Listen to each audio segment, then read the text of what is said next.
Right now, and we've been talking about this wind all morning long. I talked about how my drive, it felt like my car was getting pushed from side to side as I was coming in. Right, as we're driving in early this morning, still fairly gusty, and the cold really just sliding right in with that northwesterly breeze. Feels like 14 with the wind chill right now in Indianapolis. Chill down to 17 in Bloomington, 16 Terre Haute, and for Kokomo, you feel like 12 degrees right now. That breeze still out of the northwest, sustained at about 14 miles an hour Indianapolis. More wind in Muncie. You're sustaining that wind at about 23. Overnight, these wind gusts were substantial. I know I heard them really blowing around in my front yard.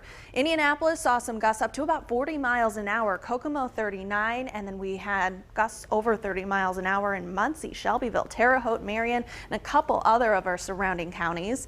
As for right now, the live look over the city shows that we're fairly quiet aside from the breeze and aside from the cold.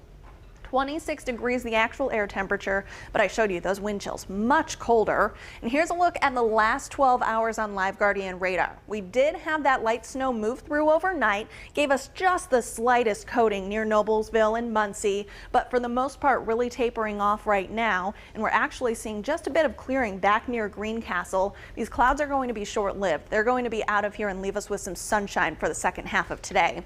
Very active though around the Great Lakes region. New England states waking up to that banding of snow, and then parts of Michigan actually waking up to some 2 to 3 inches of fresh snow, while widespread rain moves into Austin and lifts toward Dallas this morning.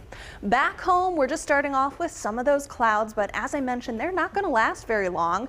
By lunchtime, we are mostly sunny, and into the evening, we are going to stay mostly clear, so it should be a beautiful sunset. And then overnight, not really looking at too much activity. This will be the first night so far this week that we haven't had some sort of small flurry chance in the region. So we'll look forward to that. Today's high only going to hit about 36. That is normal though. Records show that we should be hitting the mid to upper 30s this far into January. We're starting off with the clouds, but more sun later. Wind not going to be as gusty all day, only going to be up to about 15 miles an hour as we head into the lunch hour and beyond. Tonight, though, the wind picks up again, but it will be changing direction. That's going to be a big factor here and allow us to actually have a pretty decent afternoon for tomorrow. 45 the forecast, high plus mostly sunny. We're going to have to soak that in while we can. Get your car washed or get your lights down if you still have some Christmas lights up outside, because then we're tracking the cold temperatures rushing back in and more active weather, a wintry mix possible Sunday into Monday. The Traffic Authority, powered by Tom Wood Automotive. Don't tell me how to live my life. I'm keeping my lights and decor up until March-ish, maybe before